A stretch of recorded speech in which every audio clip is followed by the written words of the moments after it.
Welcome to Go for Lunch number 61 on this 6th day of July. It's July. You know, they both start with JU. Kind of fools me. Anyway, this is the Independence Day weekend version of Go for Lunch. I hope you all had a great and safe Independence Day. Probably wasn't too quiet. But I know around where I live, one of my neighbors spent thousands of dollars, and I'm not exaggerating, on fireworks. I mean, they were trying to compete with the city of Tucson display off of a mountain. So it was really interesting here. And thanks for joining us. Hello, Stanley. Hi, Barbara. Glad you guys could make it. So, welcome. If you're new here, please type in the comments "new" so we can get to know you. And thank you for joining our community. So the whole idea here is to make your technology work for you, and that's what I do. I'm Roger Harmon with GoFor Technology, and I have been doing this, helping people for many moons. Many moons have come and gone since I started doing this. So I love to help people with their Apple products, and so that's why we're here today, to help you with your Apple products. So let's do it. So today we're going to talk about mastering your iPhone camera. I'm going to share some tips and tricks to make some quality photographs with that little camera that you carry around that just happens to also make phone calls. It's kind of interesting how that works. And the point and shoot camera industry has suffered greatly because of the iPhone and other smartphones. Each year their cameras in these smartphones get better and better. And the number one advantage of using a smartphone camera is that you usually, if not always, have it with you. So when you see that photo opportunity, you can bring out your iPhone and capture it. Capture that in memory. So one thing that I'm kind of stubborn about, you might say, is using your camera in the landscape mode.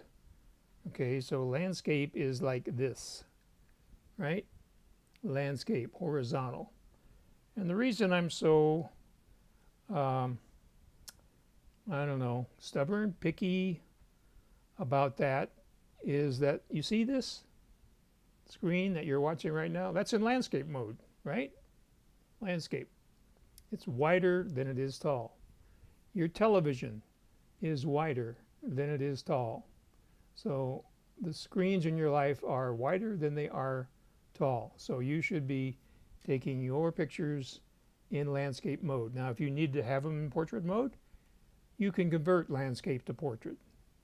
If you take it in portrait, you can't convert that to landscape. So landscape mode is the way to go. And we're going to talk about that a little more.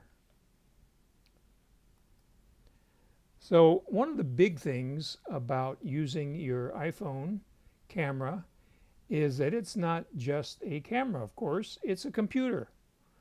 And it has a very powerful microprocessor or CPU, central processing unit, in there, and a lot of battery. So it's mostly battery and a little bit of circuitry in there, but it's packed in a very small space with a very large amount of technology. So that's computational photography, and that's what sets the iPhone apart from like a point and shoot, and even more so in present times, it's starting to set it apart from DSLR, higher end cameras, because the camera makers have not really caught up with Apple. Apple has hundreds of engineers working on computational photography and the other aspects of the iPhone. So what is this computational photography? Well, let's find out. So it starts with a chip. Now, every year, Apple comes out with a better, faster, stronger, able to leap over, never mind, chip. And the current chip in the iPhone 12 series is called the A14 Bionic. Next year, we'll probably have an A15. So these chips are actually faster than the chips in some laptops. So that is where this computational photography happens in this chip. Speaking of chips, hi Bob. So when you're late, you have to bring cookies. That's what you have to do. Your pay is safe. And Leslie Ann says your echo show is wider than tall. Good point. Never thought of that. And Sidney mentions you can go over shooting photos in macro mode. Okay, that's a great topic. We're not going to get that today, Stanley, but I definitely will put that in my list. So great suggestion. Thank you very much. So one of the things that computational photography does for you is allow you to shoot in low light conditions, night mode they call it. Many times you've seen photographs, I'm sure, where there's a group of people at a party in a dimly lit restaurant, and there's lights behind them which you can see, but the people's faces you can't see because there's not much light on them. But night mode takes care of that and many other things. Now, I have to give a little disclaimer here. You will notice the pictures over here are not exactly in landscape mode. And that's just for practical reasons. You see, I couldn't put the text and the pictures very easily in landscape because I wouldn't have enough room for the text, you see. So don't get excited about the fact that these pictures aren't in landscape mode.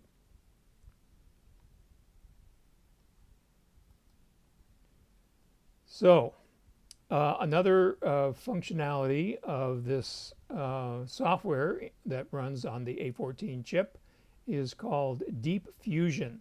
Now we're not going to go into all that.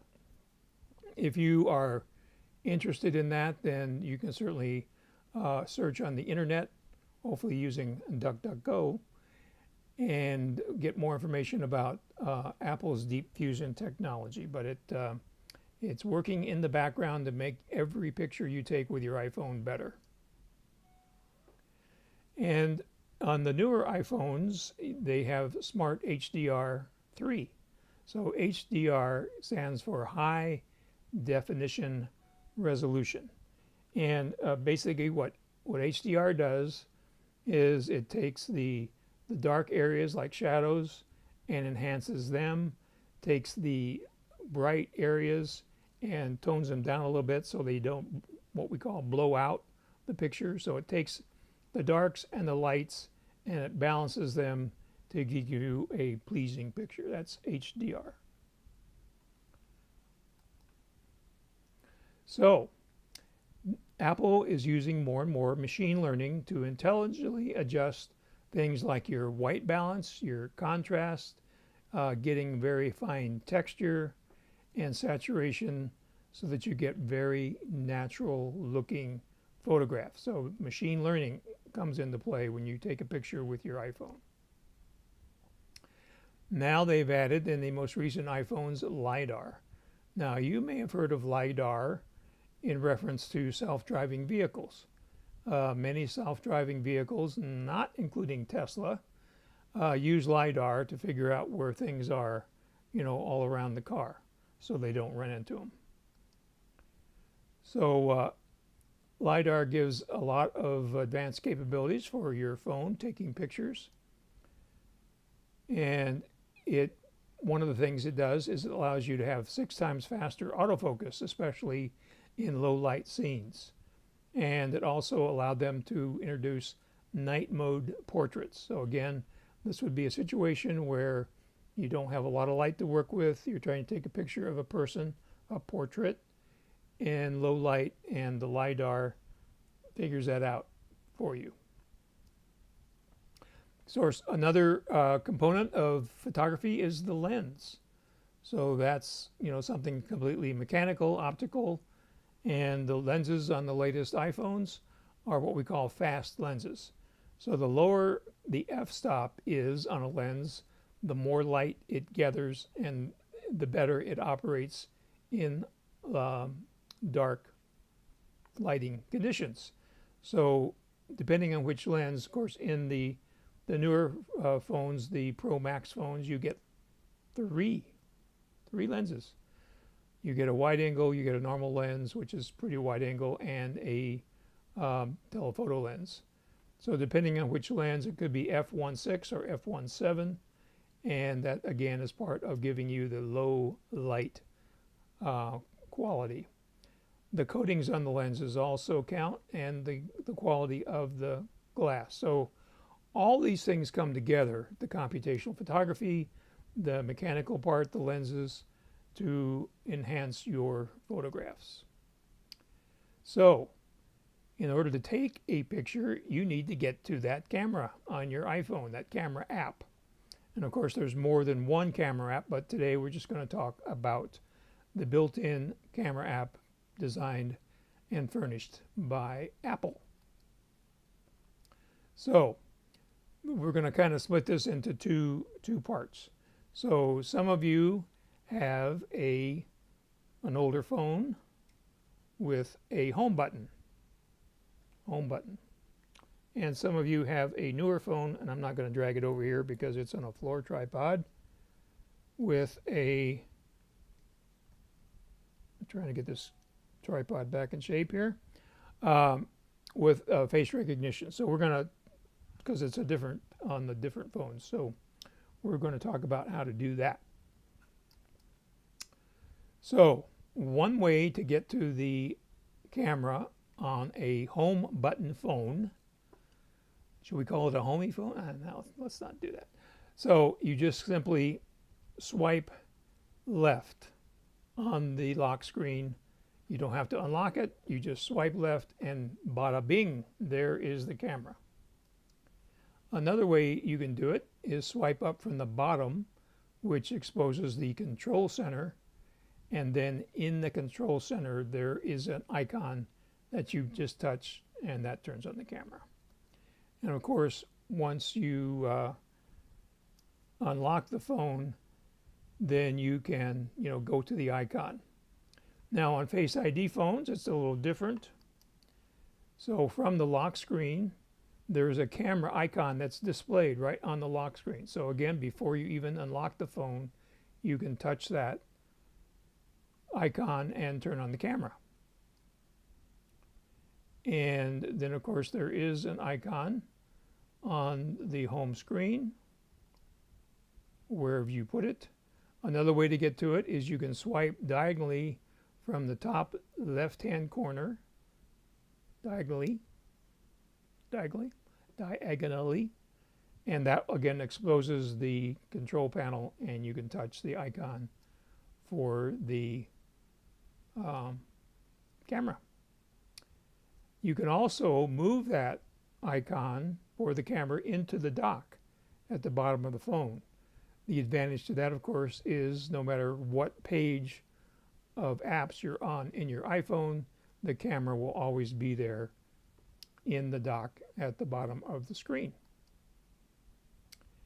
And you can say, Siri, open camera. Siri's not cooperating. No, neither camera open there. But that is supposed to work.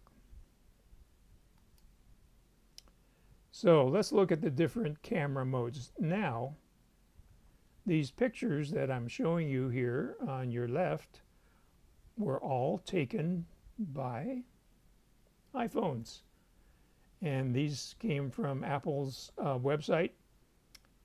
And they had a little button there that said download the pictures. So I'm assuming that if they let me download them, it's okay to use them. Now, A lot of these pictures are using the wide angle lens. So you can see in this picture here on your left, the depth of field, which means it's in focus in the front and it's in focus way down the street.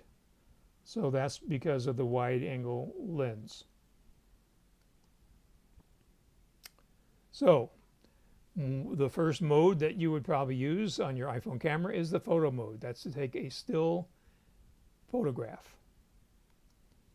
And then, of course, the other mode that you're most likely to use is the video mode, which is a motion picture.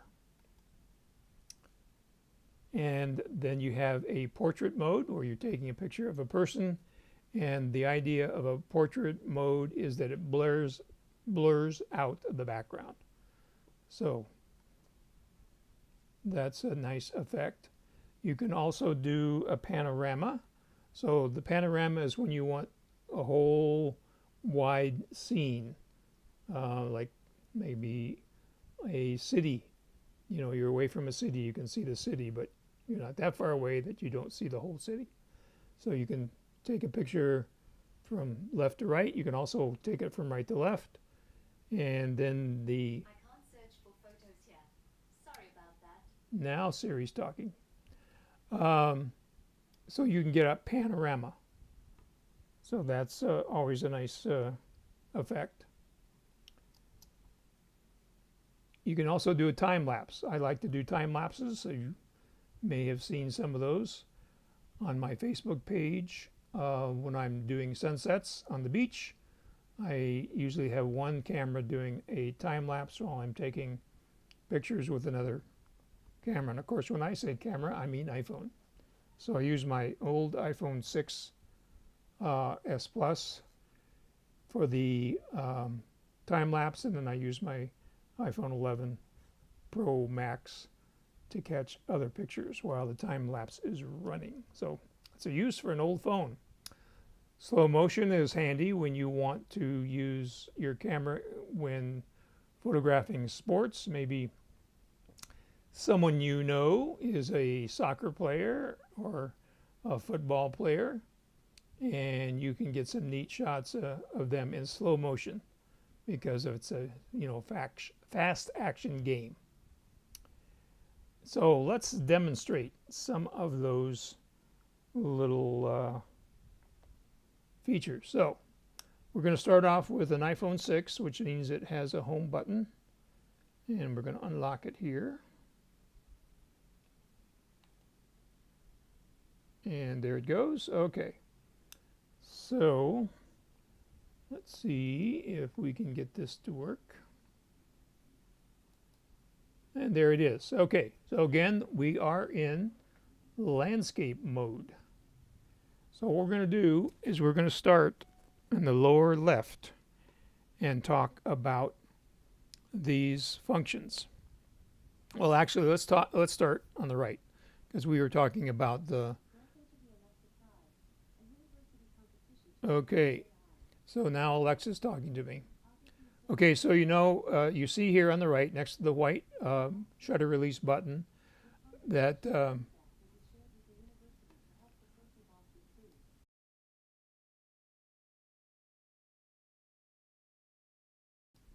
okay, I had to advise Alexa. Okay, so it defaults to photo. So you can see just above the white button there on the right, it says photo. So then to get video, you just tap on video and it slides over, and now we're in the video mode.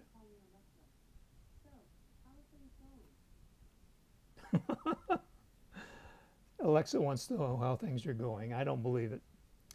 So then if you keep tapping here, it slides over. So here's a slow motion. You tap the time lapse, you get the time lapse.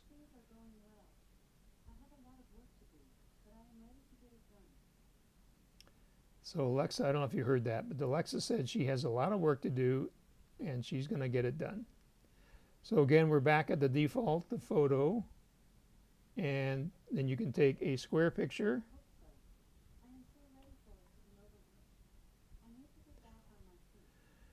Okay, and then on the far right is the panorama mode. Now, when you're in panorama mode, you do hold the camera in the portrait mode and portrait, so up and down the vertical mode. And then you follow this arrow and you just slowly, my goodness.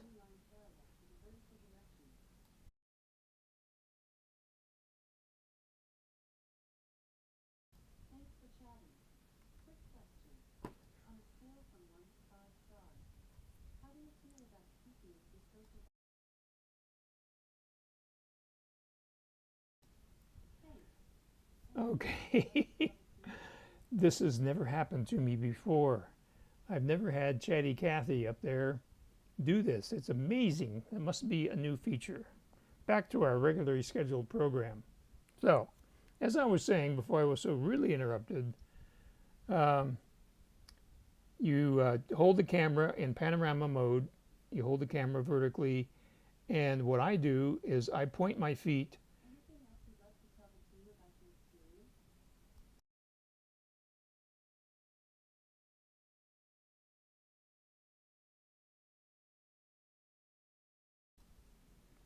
So what I do is I'm gonna be going from left to right.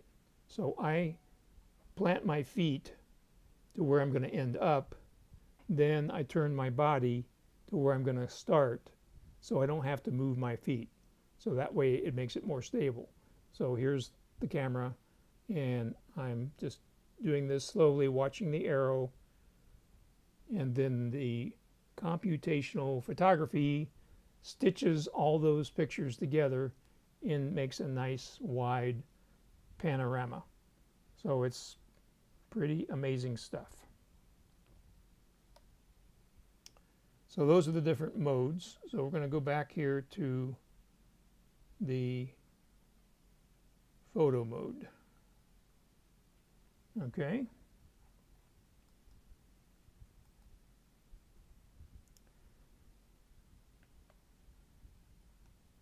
Okay, let's talk about how do you switch those modes. So again, it defaults to photo when you first go into your camera app.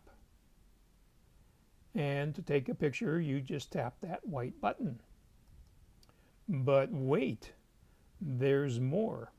So if you slide that white button to the left, you go into burst mode. Burst mode is taking multiple pictures as fast as the camera can take them, which is pretty fast. So it's taking individual pictures one after another very quickly. So that is what burst mode is. Now, when you want to shoot a video, you don't necessarily have to slide over to the video. All you have to do is hold down that white button and it will automatically switch to video as long as you're holding it down. And if you get tired holding it down, you can slide that button to the right and that will lock you into video mode and you let go of the button. So let's demonstrate that, shall we? So here we are. So we're in the photo mode. And so I'm going to hold down the white button and notice at the top, so I just took a picture. So you can see the picture in the lower right, which is your camera roll. But this time I'm going to press and hold. And you'll note that I'm taking a, okay, that didn't work. Okay, all right. So this is a feature on iOS. Apparently it doesn't work on the iPhone 6. So this iPhone 6 is actually on iOS 15 beta, but I guess it's a limitation of the iPhone 6 because it doesn't have an A14 Bionic chip. So that's the problem we have there. So we are going to proceed, and I'll show you that when we hook up the iPhone 11 here, which should show that. Okay, we have some more camera controls to talk about. We have the flash, which when you're in landscape mode is in the lower left-hand corner. Then we have HDR. On older cameras, it's going to be on your viewfinder screen, and the newer cameras have it in the camera settings, and we'll show you that. Then if you have a camera that has 2 or 3 lenses, you also have that capability. Of course, the iPhone 6 that I'm using to demonstrate with only has 1 lens, but we will connect to the iPhone 11 Pro Max with 3 lenses. And then there is something called live photos. So live photos, the icon is 3 concentric circles, and if there is a line through it, then it's off, and needless to say, if there's no line through it, it's on. So live photos is actually a very short, I think it's a second and a half, 1.5 seconds. So it takes a short little video, and the idea is if someone blinks or something, you've got a couple of frames that you can choose from to get the best picture out of the sequence. Now, on the newer phones, at the left-hand side of the screen, in the center is a caret, which Apple calls a down arrow. And when you touch on that caret down arrow, you can adjust the aspect ratio. So for landscape, we want the aspect ratio to be 16:9. Again, that's what your TV is. So that's why we want to do that. It also allows you to adjust exposure. It gives you a little kind of graph that you can move back and forth to either over or under expose. It gives you a timer, so you can set the timer and jump into the picture yourself. And it also has some filters, which you can use to be artsy with your photograph. And then we're going to show, in answer to Leslie Ann's question, we are going to show how to get to the wide angle. So I'm assuming you have a camera, Leslie Ann, with 2 lenses or more. And Chris comments that, okay, so he's saying the video from current iPhones works very well, and image stabilization in the phones helps. So image stabilization is a whole topic unto itself, and Apple has made very huge strides in that area. Used to be they did it electronically, and now Apple in its latest phones is actually moving the lens to stabilize the image. So that's some pretty fancy computational photography. So let's go, and we're going to switch from our iPhone 6 to our iPhone 11 Pro Max. And as soon as I get it going here, and it doesn't, so you may know that Face ID does not work in landscape mode.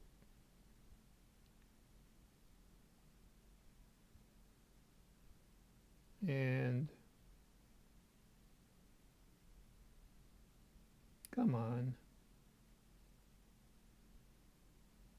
I'm trying to unlock it here. There we go, 3rd time's the charm. All right, so let's see if that camera is showing up here. So wait just a second. And let's see, there it is. And there it isn't. And I have to do a little adjusting here. There we go. Now, this is really strange. So I have this phone in landscape. Okay, so if we look at, so there it is, it's in landscape, if you can see it over there, but it's showing up in portrait on my Ecamm software. I put a request in, but it was only an hour ago, so we will just go with it here. So again, the newer phones obviously work a little different than the older phones. So now let's try that. So I'm in the photo mode. So now I'm going to hold down the white button, and now you see it's working. You saw the counter appear at the top. I'm going to do it again and hold it down longer. So you see the counter at the top. Well, it's at the side, on the right side there, because this is working in, you're seeing it in portrait mode. So now you can see at the bottom of your screen to the right of the red button, there's another little circle and it has a little padlock in it. So if I just swipe over there, that padlock turns into a white button, and it's like, look, Mom, no hands, but I'm still shooting video. And my Logitech camera is going out of focus again. So there's that feature. So then, of course, we hit the red square to stop the video at 54 seconds. So there you go. So let's go over the screen controls here on the iPhone 11. So this is going to be pretty much the same on all Face ID cameras. So in the upper left, you see we have the lightning bolt, which is the flash. So right now the flash is on. If you tap it, a line goes through it, and it's off. And I think, okay, so then the next button there, next to the lightning bolt, is the exposure. So you can see there at the bottom, you have a vertical line, so it's on auto expose. So if you want it lighter, you go to the right, and if you want it darker, you go to the left. And then you go back in the middle for auto mode. So that's your exposure. So here's the down arrow at the top of the screen, the caret. And so when you touch that, you open up some duplicate controls. So again, we have our flash, our exposure. Then here we have in two places, so it's up in the upper right hand corner and right down here below the screen. That's the live photo. And then here's our aspect ratio. So now it's on 4:3. I don't know why it defaults to 4:3. You would think that it defaults to 16:9. Okay, so now we're in 16:9. Didn't help go to landscape mode on eCam. So now, next to that, you have a little plus and minus sign. So you click on that. And again, this is your exposure. So that means if that's the exposure, what is this?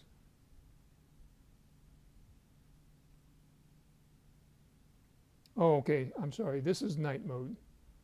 So this is to adjust. So basically it's exposure, but it's specifically for night mode. So you have two different exposure settings. So I'm going to hit the caret again to get the menu to come in at the bottom of the screen.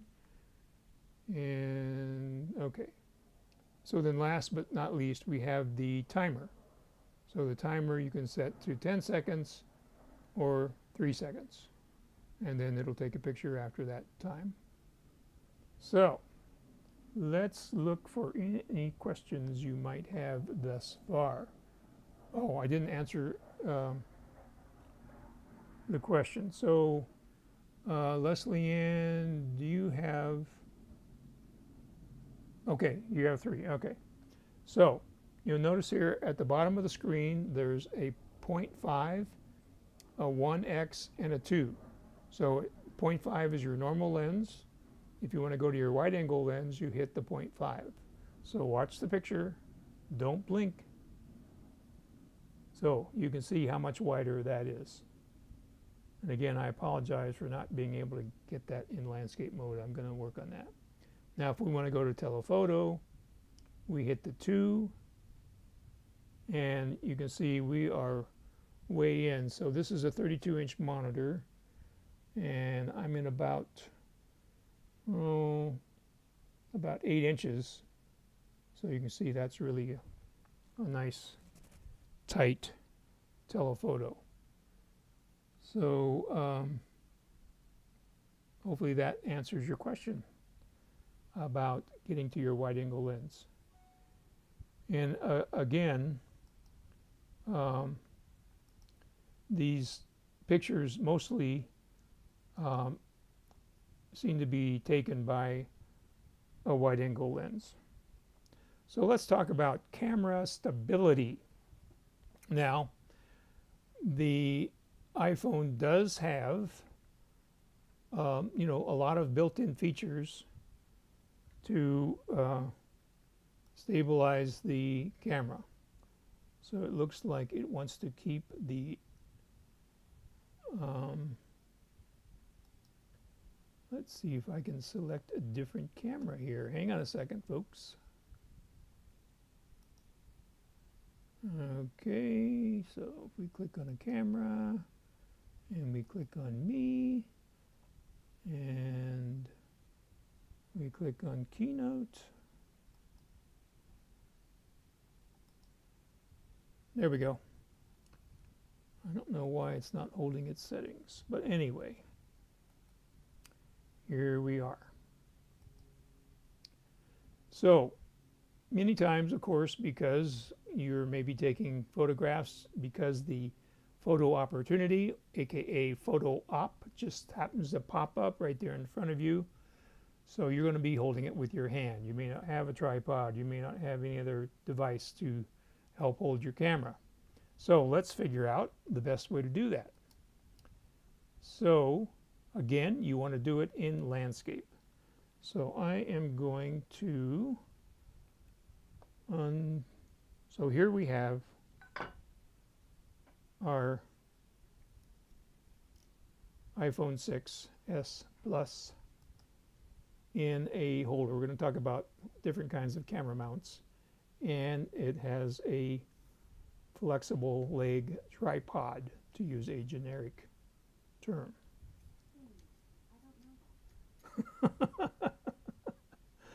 Alexa doesn't know anything about flexible leg tripods. If I'd known she was going to be here for me on the show, I would have planned differently. So this is spring-loaded, so you just push up and bada bing, it's out. So how to hold a camera steady. So you want to have your lens up on the top left as you're looking at, I'm looking here, so it's top left. And so I'm going to turn this puppy on. There we go. Okay, so one way to do it, so this is the way most people do it.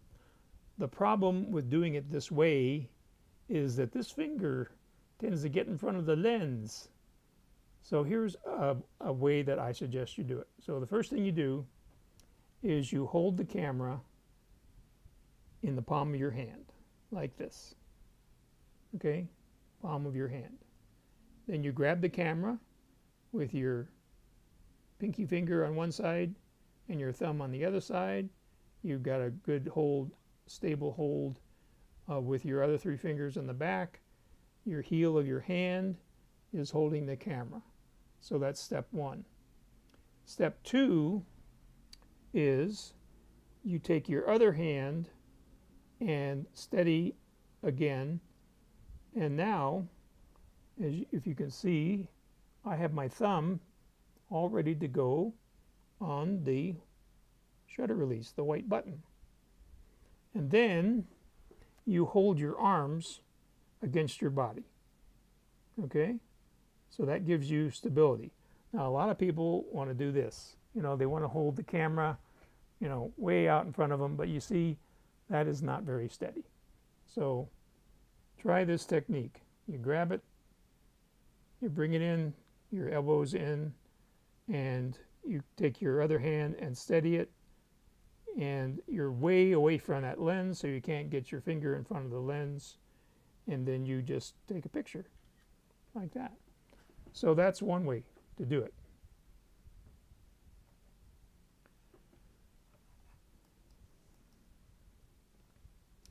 So we use the two hands, and you keep your arms against your body.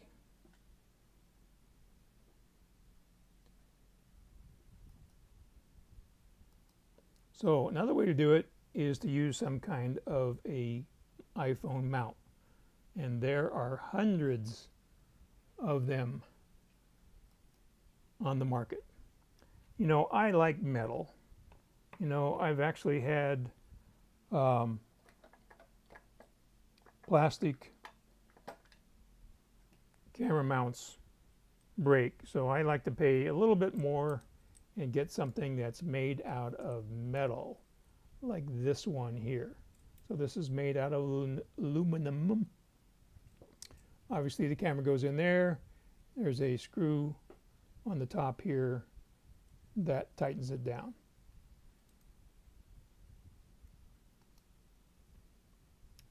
So there are a bunch of plastic.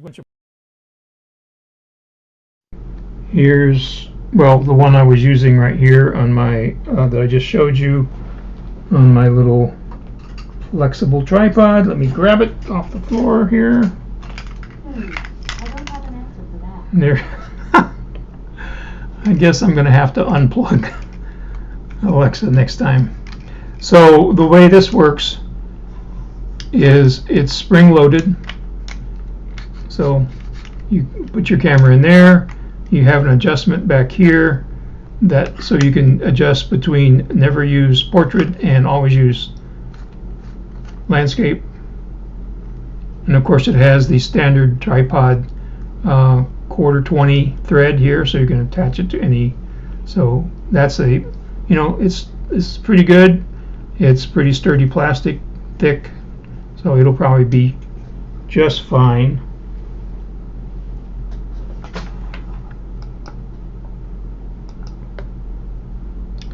So you could use a selfie stick. So again, I have a selfie stick right here. This is very inexpensive, and I put my metal camera mount, and of course you can use that. Also good for, you know, if you're like in a crowd, you can get your camera up over the crowd to take pictures without having a bunch of people in the way. So lots of advantage of a selfie stick. And of course you can do those ever popular selfies. So there's all sorts of variations on selfie sticks. Here's one. Again, it's plastic, not the most sturdy device I've ever seen, but it was inexpensive. So it folds down to be very compact. Then you have these little tabs. Again, it's spring-loaded, and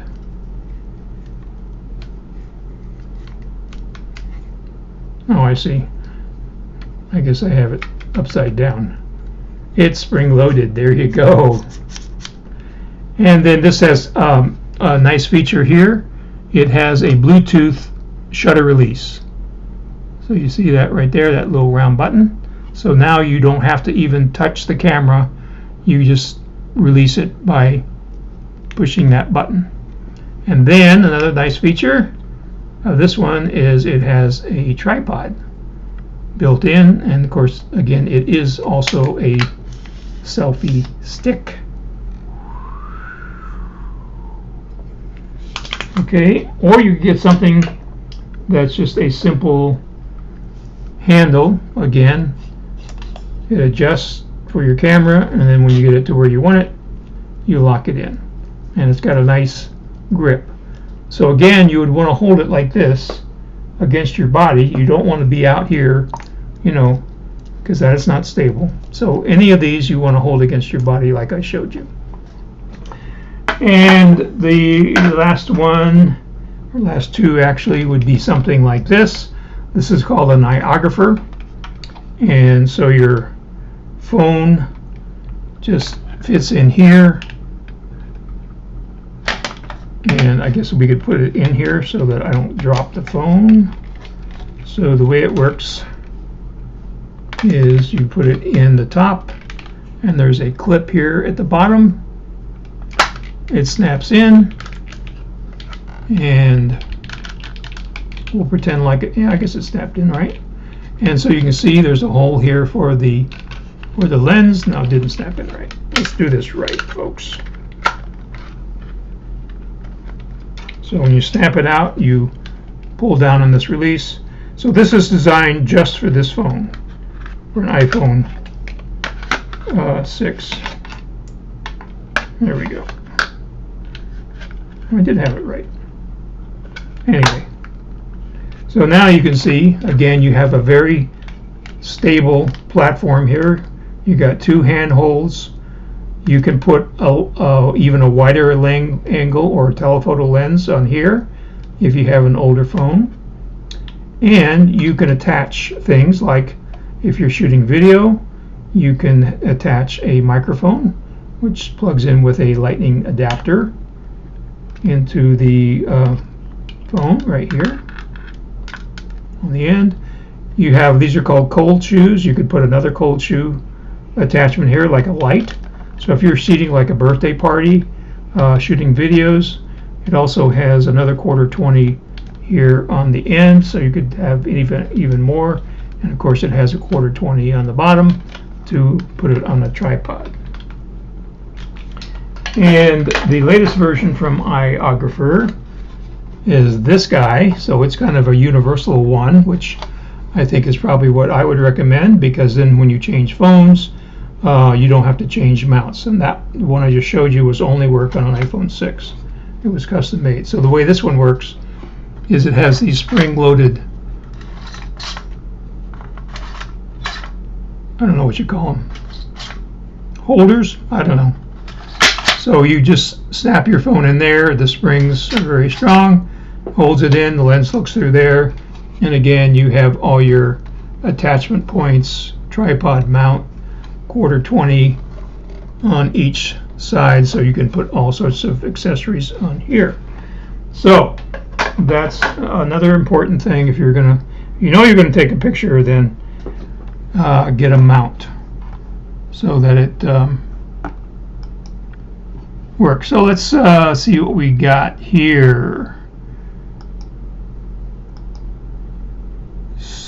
Bob says, oh, for some reason my comments don't work. Okay, it would be great to leave some URLs for the various tripods. Okay, I will do that. Actually, Susan, I did a whole program on these before, so I will put that in the comments below. And I'm having a little problem with my earphone popping out here. And so I will definitely get that in there. It will be in as soon as I finish here. Okay, so let's see what else we have to talk about here. Oh, we're at the question part. So while you're thinking of any questions that you might have about taking pictures with your iPhone or anything else, please forward the GoFor Gazette, which comes out every Monday morning about 7 a.m. to anyone that uses Apple products. We're trying to build a community here because united we stand. The more we have, the stronger we are. So I have a goal of getting up to 100 subscribers on YouTube. We're at 60 something now. And when I do that, then YouTube gives me some more features that I don't have. So please, if you haven't already, subscribe. Push that button down there that says subscribe and click on the little bell so that you can be notified when we go live.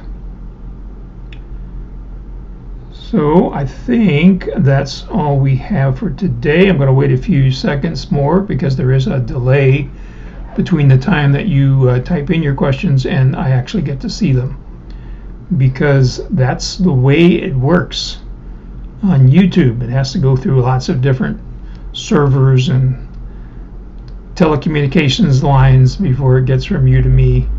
Even though we're in the same city, it's not instantaneous. So we will be back in next Tuesday at high noon, every Tuesday for Go for Lunch. And we're going to end up with the phone number and the email address that you can use to ask any questions that you think of between our little get-togethers. So thank you for attending, and have a safe rest of your week. Very good. And Bob is a professional photographer, so he knows about these things. Yes, so a good point. Portrait mode is for portraits. Now, if you're taking a picture of the Eiffel Tower, you can use portrait mode. It's okay. Or the California redwoods. But otherwise, we want to see you in that landscape mode all the time. And you'll be glad you did. So, thank you all. Have a great rest of your week. And I will see most of you next week, and maybe a few of you between now and then.